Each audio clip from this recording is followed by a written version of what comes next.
Hi hello ಎಲ್ರಿಗೂ ನಮಸ್ಕಾರ. ನಾನು ನಿಮ್ಮ ರಾಜೇಶ್ವರಿ. ಇವತ್ತಿನ ವಿಡಿಯೋದಲ್ಲಿ ತುಂಬಾನೇ ರುಚಿಯಾಗಿರುವಂಥ ಮಶ್ರೂಮ್ ಗ್ರೇವಿ ರೆಸಿಪಿನ ತೋರಿಸ್ಕೊಡ್ತಾ ಇದ್ದೀನಿ. ಇದನ್ನು ಮಾಡ್ಕೊಳ್ಳೋದು ತುಂಬಾನೇ ಸುಲಭ, ತುಂಬಾನೇ ರುಚಿಯಾಗಿ ಕೂಡ ಇರುತ್ತೆ. ಇನ್ನು ಯಾರೆಲ್ಲ ನನ್ನ ಚಾನಲ್ನ ಸಬ್ಸ್ಕ್ರೈಬ್ ಮಾಡ್ಕೊಳ್ದೆ ನೋಡ್ತಾ ಇದ್ದೀರಾ, ಪ್ಲೀಸ್ ಬೇಗ ಬೇಗ ಹೋಗಿ ಸಬ್ಸ್ಕ್ರೈಬ್ ಮಾಡ್ಕೊಳ್ಳಿ. ಬನ್ನಿ ವಿಡಿಯೋನ ಶುರು ಮಾಡೋಣ. ಈ ಮಶ್ರೂಮ್ ಗ್ರೇವಿನ ಮಾಡೋದಕ್ಕೆ ಸಿಂಪಲ್ ಆಗಿ ಒಂದು ಚಿಕ್ಕ ಮಸಾಲೆಯನ್ನು ಕೂಡ ರೆಡಿ ಮಾಡ್ಕೊಳ್ಳೋಣ. 2 ಗೆಡ್ಡೆ ಆಗುವಷ್ಟು ಬೆಳ್ಳುಳ್ಳಿ, 2 ಇಂಚ್ ಆಗುವಷ್ಟು ಶುಂಠಿ, 2 ಚಕ್ಕೆ ಹಾಗೆ ಲವಂಗನೂ ಕೂಡ ಸೇರಿಸ್ಕೊತಾ ಇದ್ದೀನಿ. ಖಾರಕ್ಕೆ ಒಂದು 3 ಹಸಿಮೆಣಸಿಕಾಯಿನ ಸೇರಿಸ್ಕೊಂಡಿದ್ದೀನಿ. ಒಂದು 1/4 ಸ್ಪೂನ್ ಆಗುವಷ್ಟು ಸೋಂಪು ಕಾಳನ್ನ ಸೇರಿಸ್ಕೊಂಡಿದ್ದೀನಿ. ಹಾಗೆ 3/4 ಕಪ್ ಆಗುವಷ್ಟು ಹಸಿ ತೆಂಗಿನಕಾಯಿ ತುರಿನೂ ಕೂಡ ಸೇರಿಸ್ಕೊಂಡಿದ್ದೀನಿ. ಒಂದು 4 ರಿಂದ 5 ಗೋಡಂಬಿನೂ ಕೂಡ ಸೇರಿಸ್ಕೊಂಡು ಸ್ವಲ್ಪ ಕೊತ್ತಂಬರಿ ಸೊಪ್ಪನ್ನು ಕೂಡ ಸೇರಿಸ್ಕೊಂಡಿದ್ದೀನಿ. ನೀವು ಬೇಕಿದ್ರೆ ಪುದೀನ ಇದ್ರೆ ಪುದೀನನೂ ಕೂಡ ಸೇರಿಸ್ಕೊಳ್ಳಿ. ಗೋಡಂಬಿನ ಸೇರಿಸ್ಕೊಳ್ಳೋದ್ರಿಂದ ಗ್ರೇವಿ ಥಿಕ್ನೆಸ್ ತುಂಬಾನೇ ಚೆನ್ನಾಗಿರುತ್ತೆ. ಹಾಗಾಗಿ ಸೇರಿಸ್ಕೊಂಡು ಸ್ವಲ್ಪ ರುಬ್ಬೋದಕ್ಕೆ ಬೇಕಾಗುವಷ್ಟು ನೀರನ್ನು ಕೂಡ ಸೇರಿಸ್ಕೊಂಡು ಈ ರೀತಿ ರುಬ್ಕೊಂಡು ಫೈನ್ ಪೇಸ್ಟ್ ಮಾಡಿಕೊಂಡು ಎತ್ತಿಟ್ಕೊಂಡಿದ್ದೀನಿ. ಇದನ್ನು ಪಕ್ಕಕ್ಕೆ ಎತ್ತಿಟ್ಕೊಂಡು ಸ್ಟವ್ ಆನ್ ಮಾಡಿ ಪಾತ್ರೆ ಇಟ್ಟು ಪಾತ್ರೆಗೆ ಒಂದು 3 ರಿಂದ 4 ಟೇಬಲ್ ಸ್ಪೂನ್ ಆಗುವಷ್ಟು ಎಣ್ಣೆನೂ ಕೂಡ ಸೇರಿಸ್ಕೊತಿದ್ದೀನಿ. ಎಣ್ಣೆ ಸ್ವಲ್ಪ ಚೆನ್ನಾಗಿ ಬಿಸಿ ಆದಮೇಲೆ ಇದಕ್ಕೆ ಒಂದು ಪಲಾವ್ ಎಲೆನೂ ಕೂಡ ಸೇರಿಸ್ಕೊತಿದ್ದೀನಿ. ಹಾಗೆ 2 ಮೀಡಿಯಂ ಸೈಜ್ ಈರುಳ್ಳಿನ ಉದ್ದುದ್ದಾಗಿ ಕಟ್ ಮಾಡಿಕೊಂಡು ಸೇರಿಸ್ಕೊತಿದ್ದೀನಿ. ಈರುಳ್ಳಿನ ಜಾಸ್ತಿ ಹಾಕಿದಷ್ಟು ಕೂಡ ಗ್ರೇವಿ ತುಂಬಾನೇ ರುಚಿಯಾಗಿರುತ್ತೆ. ಈರುಳ್ಳಿನ ಸೇರಿಸ್ಕೊಂಡು ಈರುಳ್ಳಿ ಕಲರ್ ಚೇಂಜ್ ಆಗೋವರೆಗೂ ಕೂಡ ಇದನ್ನು ಚೆನ್ನಾಗಿ ಫ್ರೈ ಮಾಡ್ಕೋಬೇಕು.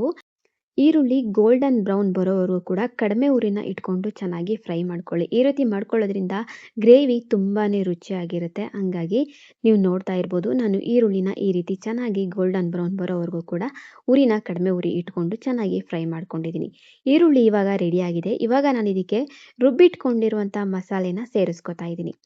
ಮಸಾಲೆನ ಸೇರಿಸ್ಕೊಂಡು ಚೆನ್ನಾಗಿ ಇದನ್ನು ಮಿಕ್ಸ್ ಮಾಡ್ಕೊಳ್ತಾ ಒಂದು 2 ನಿಮಿಷ ಕಡಿಮೆ ಊರಿನಲ್ಲೇ ಇಟ್ಕೊಂಡು ಇದನ್ನು ಚೆನ್ನಾಗಿ ಫ್ರೈ ಮಾಡ್ಕೋಬೇಕು. ಯಾಕಂದರೆ ನಾವು ಮಸಾಲೆನ ರುಬ್ಕೋಬೇಕಿದ್ರೆ ಹಸಿ ಪದಾರ್ಥಗಳನ್ನೇ ಸೇರಿಸ್ಕೊಂಡು ಮಸಾಲೆನ ರುಬ್ಬಿರೋದ್ರಿಂದ ಇದನ್ನು ಕಡಿಮೆ ಅಂದರೂ ಒಂದು 2 ನಿಮಿಷ ಕೂಡ ಇದನ್ನು ಚೆನ್ನಾಗಿ ಹುರ್ಕೋಬೇಕು. ಆ ಗ್ರೇವಿನಲ್ಲಿರುವಂಥ ಕಲರ್ ಕೂಡ ಚೇಂಜ್ ಆಗುತ್ತೆ. ಅಲ್ಲಿವರೆಗೂ ಕೂಡ ಸ್ಟವ್ನ ಕಡಿಮೆ ಉರಿ ಇಟ್ಕೊಂಡು ಇದನ್ನು ಚೆನ್ನಾಗಿ ಫ್ರೈ ಮಾಡ್ಕೊತಾ ಇದ್ದೀನಿ. ತಳ ಹಿಡಿಯೋದಕ್ಕೆ ಬಿಡಬೇಡಿ. ಈ ರೀತಿ ಚೆನ್ನಾಗಿ ಮಿಕ್ಸ್ ಮಾಡ್ಕೊಳ್ತಾ ಫ್ರೈ ಮಾಡ್ಕೊಳ್ಳಿ. ಒಂದು 2 ನಿಮಿಷ ಬಿಟ್ಟು ನೋಡ್ತಾ ಇದ್ದೀನಿ. ನಾನು ಈ ರೀತಿ ಚೆನ್ನಾಗಿ ಫ್ರೈ ಮಾಡ್ಕೊಂಡಿದ್ದೀನಿ. ನೀವು ನೋಡ್ತಾ ಇದ್ದೀರಾ ಅಲ್ವಾ, ಕಲರ್ ಕೂಡ ತುಂಬಾನೇ ಚೆನ್ನಾಗಿ ಚೇಂಜ್ ಆಗಿದೆ. ಇವಾಗ ಮಸಾಲೆ ತುಂಬಾನೇ ಚೆನ್ನಾಗಿ ಫ್ರೈ ಆಗಿದೆ. ಇವಾಗ ನಾನು ಇದಕ್ಕೆ ನೀಟಾಗಿ ತೊಳೆದು ಇಟ್ಕೊಂಡಿರುವಂಥ ಮಶ್ರೂಮ್ನ ಸೇರಿಸ್ಕೊತಾ ಇದ್ದೀನಿ. ಮಶ್ರೂಮ್ನ ಸೇರಿಸ್ಕೊಂಡು ರುಚಿಗೆ ತಕ್ಕಷ್ಟು ಉಪ್ಪು, 1/4 ಟೇಬಲ್ ಸ್ಪೂನ್ ಆಗುವಷ್ಟು ಅರಿಶಿನ ಪುಡಿನೂ ಕೂಡ ಸೇರಿಸ್ಕೊತಾ ಇದ್ದೀನಿ. ಉಪ್ಪನ್ನ ನೋಡಿಕೊಂಡು ಒಂದೇ ಸರಿ ಸೇರಿಸ್ಕೊಳ್ಳಿ.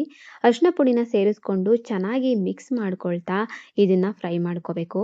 ಹಾಕಿರುವಂಥ ಮಸಾಲೆ ಮಶ್ರೂಮ್ಗೆ ಪೂರ್ತಿಯಾಗಿ ಹೊಂದ್ಕೋಬೇಕು. ಅಲ್ಲಿವರೆಗೂ ಕೂಡ ಕಡಿಮೆ ಊರಿನ ಇಟ್ಕೊಂಡು ಈ ರೀತಿ ಚೆನ್ನಾಗಿ ಮಿಕ್ಸ್ ಮಾಡ್ಕೊಳ್ತಾ ಇದ್ದೀನಿ. ಮಶ್ರೂಮ್ಗೆ ಯಾವುದೇ ರೀತಿಯಾದಂಥ ನೀರನ್ನ ಇವಾಗಲೇ ಸೇರಿಸೋದಕ್ಕೆ ಹೋಗಬೇಡಿ. ಯಾಕಂದರೆ ಮಶ್ರೂಮ್ನಲ್ಲೇ ನೀರು ಬಿಟ್ಕೊಳ್ಳೋದ್ರಿಂದ ಮತ್ತೆ ನೀರು ಸೇರಿಸ್ಕೊಳ್ಳುವಂಥ ಅವಶ್ಯಕತೆ ಎಲ್ಲ ಏನೂ ಇರಲ್ಲ. ಈ ರೀತಿ ಚೆನ್ನಾಗಿ ಮಿಕ್ಸ್ ಮಾಡ್ಕೊಳ್ತಾ ಒಂದು 2 ರಿಂದ 3 ನಿಮಿಷ ಚೆನ್ನಾಗಿ ಇದನ್ನು ಒಂದು ಪ್ಲೇಟ್ ಮುಚ್ಚಿ ಚೆನ್ನಾಗಿ ಕುದಿಸ್ಕೋಬೇಕು. ಈ ರೀತಿ ಚೆನ್ನಾಗಿ ಕುಕ್ ಮಾಡಿಕೊಂಡ್ರೆ ತುಂಬಾ ಚೆನ್ನಾಗಿರುತ್ತೆ. ಒಂದು 3 ನಿಮಿಷ ಬಿಟ್ಟು ನೋಡ್ತಾ ಇದ್ದೀನಿ. ನೀವು ನೋಡ್ತಾ ಇರ್ಬೋದು, ಮಶ್ರೂಮ್ನಲ್ಲಿರುವಂಥ ನೀರು ಪೂರ್ತಿಯಾಗಿ ಬಿಟ್ಕೊಂಡಿದೆ. ಹಾಗೆ ಮಸಾಲೆನೂ ಕೂಡ ತುಂಬಾ ಚೆನ್ನಾಗಿ ಫ್ರೈ ಆಗಿದೆ. ನೀವು ನೋಡ್ತಾ ಇರ್ಬೋದು, ಮಸಾಲೆನ ರುಬ್ಬೋದಕ್ಕೆ ನಾವು ಗೋಡಂಬಿನ ಸೇರಿಸಿರೋದ್ರಿಂದ ಮಸಾಲೆ ಒಂಥರ ಕ್ರೀಮಿಯಾಗಿ ಕಾಣಿಸ್ತಾ ಇದೆ. ತುಂಬಾ ಚೆನ್ನಾಗಿರುತ್ತೆ. ಇವಾಗ ಚೆನ್ನಾಗಿ ಫ್ರೈ ಆಗಿದೆ ಅಲ್ವಾ ಮಸಾಲೆ. ಇವಾಗ ನಾನು ಇದಕ್ಕೆ 1 ಟೇಬಲ್ ಸ್ಪೂನ್ ಆಗುವಷ್ಟು ಧನಿಯಾ ಪುಡಿ, 3/4 ಸ್ಪೂನ್ ಆಗುವಷ್ಟು ಚಿಲ್ಲಿ ಪೌಡರ್ನ ಸೇರಿಸ್ಕೊಂಡಿದ್ದೀನಿ. ಹಾಗೆ ಒಂದು ಅರ್ಧ ಸ್ಪೂನ್ ಆಗುವಷ್ಟು ಗರಂ ಮಸಾಲೆನ ಪುಡಿನ ಸೇರಿಸ್ಕೊಂಡಿದ್ದೀನಿ. ಚಿಲ್ಲಿ ಪೌಡರ್ನ ನಾನು ಕಡಿಮೆ ಹಾಕಿದ್ದೀನಿ. ಯಾಕಂದರೆ ಮಸಾಲೆಗೆ ಮೆಣಸಿಕಾಯಿನೂ ಕೂಡ ಸೇರಿಸಿರೋದ್ರಿಂದ ಕಡಿಮೆ ಸೇರಿಸ್ಕೊಂಡಿದ್ದೀನಿ. ಹಾಗೆ ಇಲ್ಲಿ ಒಂದು ಅರ್ಧ ಕಪ್ ಆಗುವಷ್ಟು ಮೊಸರನ್ನು ಕೂಡ ಸೇರಿಸ್ಕೊಂಡಿದ್ದೀನಿ. ಅದ್ರ ಜೊತೆಗೆ ನಾನು 2 ರಿಂದ 3 ಟೇಬಲ್ ಸ್ಪೂನ್ ಆಗುವಷ್ಟು ನೀರನ್ನು ಕೂಡ ಸೇರಿಸ್ಕೊಂಡಿದ್ದೀನಿ. ನೀರನ್ನ ಸೇರಿಸ್ಕೊಂಡು ಈ ರೀತಿ ಚೆನ್ನಾಗಿ ಕಡಿಮೆ ಉರಿನ ಇಟ್ಕೊಂಡು ಮಿಕ್ಸ್ ಮಾಡ್ಕೊತಿದ್ದೀನಿ. ಮೊಸರು ಇಷ್ಟ ಇಲ್ಲ ಅಂತ ಅನ್ನೋರು, ನೀವು ಮೊಸರು ತಿನ್ನಲ್ಲ ಅಂತಂದರೆ ಇದಕ್ಕೆ ಟೊಮೆಟೊನ ಪ್ಯೂರಿ ಮಾಡಿಕೊಂಡು ಕೂಡ ಸೇರಿಸ್ಕೋಬೋದು. ತುಂಬಾ ಚೆನ್ನಾಗಿರುತ್ತೆ. ನಾನಿಲ್ಲಿ ಮೊಸರನ್ನೇ ಸೇರಿಸ್ಕೊಂಡಿದ್ದೀನಿ. ಮೊಸರನ್ನ ಸೇರಿಸ್ಕೊಂಡಾಗ ಕಡಿಮೆ ಉರಿನ ಇಟ್ಕೊಂಡು ಈ ರೀತಿ ಚೆನ್ನಾಗಿ ಮಿಕ್ಸ್ ಮಾಡಿಕೊಂಡು ಫ್ರೈ ಮಾಡ್ಕೊಳ್ಳಿ. ಈ ರೀತಿ ಚೆನ್ನಾಗಿ ಮಿಕ್ಸ್ ಮಾಡ್ಕೊಳ್ತಾ ಒಂದು 5 ನಿಮಿಷ ಇದನ್ನು ಚೆನ್ನಾಗಿ ಕುಕ್ ಮಾಡ್ಕೋಬೇಕು. ಈ ರೀತಿ ಕುಕ್ ಮಾಡ್ಕೊಳ್ಳೋದ್ರಿಂದ ತುಂಬಾ ಚೆನ್ನಾಗಿರುತ್ತೆ. ನೀವು ನೋಡ್ತಾ ಇದ್ದೀರಾ, ನಾನು ಒಂದು 5 ನಿಮಿಷ ಇದನ್ನು ಕಡಿಮೆ ಉರಿನ ಇಟ್ಕೊಂಡು ಈ ರೀತಿ 5 ನಿಮಿಷಕ್ಕೊಂದ್ಸರಿ ಚೆನ್ನಾಗಿ ತಿರುಗಿಸ್ಕೊಳ್ತಾ ಇದನ್ನು ಈ ರೀತಿ ಕುಕ್ ಮಾಡ್ಕೊಂಡಿದ್ದೀನಿ. ನೀವು ನೋಡ್ತಾ ಇದ್ದೀರಾ ಅಲ್ವಾ, ಗ್ರೇವಿ ಎಷ್ಟು ಚೆನ್ನಾಗಿ ಕಲರ್ಫುಲ್ಲಾಗಿ ಕಾಣಿಸ್ತಾ ಇದೆ ಅಂತ. ಇದು ಇವಾಗ ರೆಡಿಯಾಗಿದೆ. ಇವಾಗ ನಾನು ಇದಕ್ಕೆ ಗ್ರೇವಿಗೆ ಕನ್ಸಿಸ್ಟೆನ್ಸಿಗೆ ತಕ್ಕಂತೆ ನೋಡಿಕೊಂಡು ನೀರನ್ನು ಸೇರಿಸ್ಕೊಳ್ತಾ ಇದ್ದೀನಿ. ನಿಮಗೆ ಯಾವ ಥರ ಬೇಕು ನೋಡಿಕೊಂಡು ಸೇರಿಸ್ಕೊಳ್ಳಿ. ನಾನು ಇದನ್ನ ಗ್ರೇವಿ ಥರ ಮಾಡ್ತಿರೋದ್ರಿಂದ ಕಡಿಮೆ ನೀರನ್ನೇ ಸೇರಿಸ್ಕೊಂಡಿದ್ದೀನಿ. ನಿಮ್ಗೆ ಸ್ವಲ್ಪ ಜಾಸ್ತಿ ಬೇಕು ಅಂದರೆ ಜಾಸ್ತಿ ನೀರನ್ನ ನೋಡಿಕೊಂಡು ನೀವು ಸೇರಿಸ್ಕೊಳ್ಳಿ. ಈ ರೀತಿ ನೀರನ್ನ ಸೇರಿಸ್ಕೊಂಡು ಚೆನ್ನಾಗಿ ಮಿಕ್ಸ್ ಮಾಡ್ಕೊಳ್ತಾ ಒಂದು ಪ್ಲೇಟ್‌ನ ಮುಚ್ಚಿ ಮತ್ತೆ ಒಂದು 3 ನಿಮಿಷ ಇದನ್ನ ಚೆನ್ನಾಗಿ ಕುದಿಸ್ಕೊಂಡ್ರೆ ಆಯಿತು. ತುಂಬಾ ಚೆನ್ನಾಗಿರುತ್ತೆ. ಒಂದು 3 ನಿಮಿಷ ಕುದಿಸ್ಕೊಂಡ್ರೆ ಗ್ರೇವಿ ಕನ್ಸಿಸ್ಟೆನ್ಸಿ ಅದಕ್ಕೆ ಬಂದಿರುತ್ತೆ. ಇದಿವಾಗ ಚೆನ್ನಾಗಿ ಕುದೀತಾ ಇದೆ ಅಲ್ವಾ? ಇವಾಗ ಇದಕ್ಕೆ ನಾನು ಕೊನೆಯಲ್ಲಿ ಸ್ವಲ್ಪ ಕೊತ್ತಂಬರಿ ಸೊಪ್ಪನ್ನು ಕೂಡ ಸೇರಿಸ್ಕೊಳ್ತಾ ಇದ್ದೀನಿ. ನೀವು ಬೇಕಿದ್ರೆ ಇಲ್ಲಿ ಸ್ವಲ್ಪ ಕಸೂರಿ ಮೇಥಿನೂ ಕೂಡ ಸೇರಿಸ್ಕೋಬಹುದು. ಏನು ತೊಂದರೆ ಇಲ್ಲ. ನಾನಿಲ್ಲಿ ಕೊತ್ತಂಬರಿ ಸೊಪ್ಪನ್ನ ಮಾತ್ರ ಸೇರಿಸ್ಕೊಂಡಿದ್ದೀನಿ.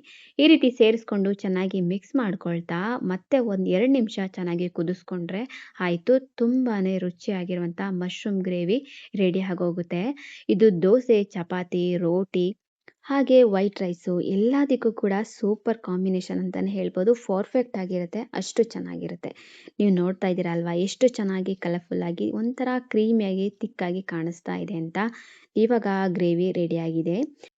ವಿಡಿಯೋನ ಪೂರ್ತಿಯಾಗಿ ನೋಡಿದ್ದೀರಾ ಅಂತ ಭಾವಿಸ್ತೀನಿ. ಹಾಗೆ ನಾನು ಮಾಡಿರುವಂಥ ಮಶ್ರೂಮ್ ಗ್ರೇವಿ ರೆಸಿಪಿ ನಿಮಗೆ ಇಷ್ಟ ಆಗಿದೆ ಅಂತ ಕೂಡ ಅಂದ್ಕೊಳ್ತಾ, ವಿಡಿಯೋ ನೀವು ಪೂರ್ತಿಯಾಗಿ ನೋಡಿದರೆ ಪ್ಲೀಸ್ ಒಂದೇ ಒಂದು ಲೈಕ್ ಮಾಡಿ ಹಾಗೆ ಶೇರ್ ಮಾಡಿ.